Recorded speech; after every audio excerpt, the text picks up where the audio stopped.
Greetings. So, if I were to ask you, what are the contributing factors that affect someone's health?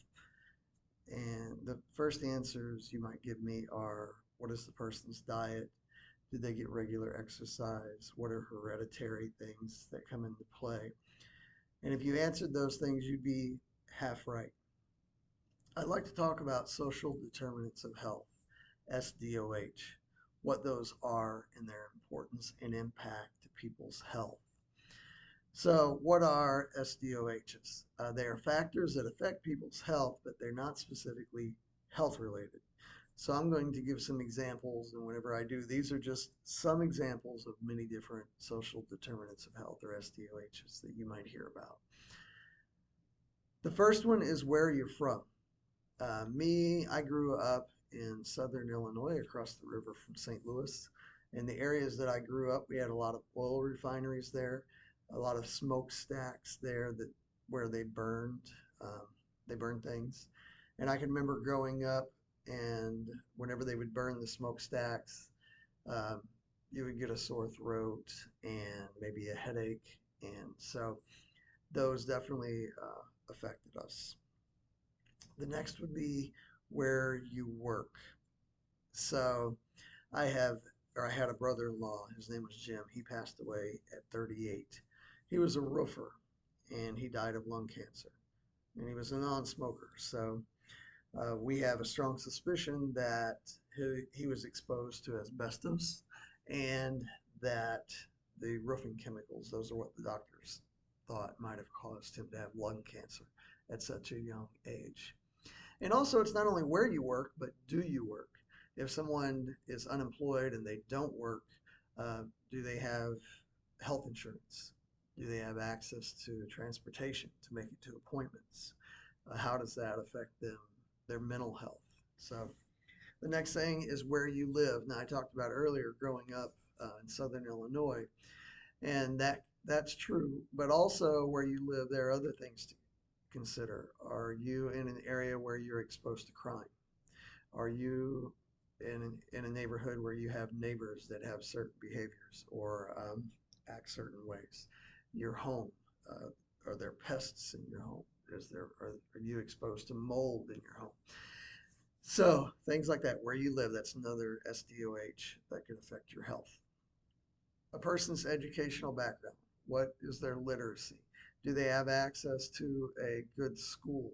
Are they able to read and understand their prescriptions? Are they able to do research into things that affect their health? The next social determinant of health is your social environment. Do you live alone? Do you live with someone else? Are you in a situation where you're abused? Are there language barriers in your social environment? Did you have to leave one place to go to a new place? You don't speak the language there, and that's a barrier for you. So, social environment. The next SDOH is your upbringing. How were you raised by your parents? How do you think of yourself? What is your self esteem? Uh, were you taught good health habits as far as your diet, as far as getting exercise, as far as getting out in the sun?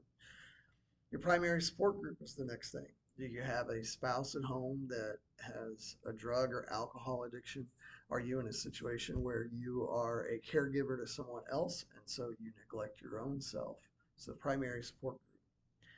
The next SDOH is psychosocial situations. Maybe someone's had a conviction in the past, and so now they're not able to gain uh, employment or get a good job where they have access to health insurance. Maybe someone is a victim of crime or a victim of terrorism. So, all those are some examples of social determinants of health. Again, social determinants of health are things that affect someone's health, even though they're not health related. So, you may remember at the beginning of this video, I asked you if you were going to name some things that affect someone's health. And I mentioned you may mention their diet, their exercise, their things they've inherited, their genetic traits. And I said you'd be half right. Well, the reason I said you might be half right, or you would be half right, is that the World Health Organization has shown through studies that 30 to 55% of health outcomes for people are based on social determinants of health. Now, I work at Florida Blue Cross Blue Shield of Florida. This video does not represent their viewpoint or anything like that, but I work there and I mention that because this is a big focus for us. Florida Blue's mission is to help people and communities achieve better health. And so social determinants of health are a big focus for us, something that we're trying to raise awareness on. And these are so important. By raising awareness, we can address things that affect people's health, 30 to 55% of their health, and make a big difference. It can also result in social justice, environmental justice. We can have a huge impact on people's healths by focusing on these without a huge cost. And this is not reactive medicine. This is proactive things that we can do.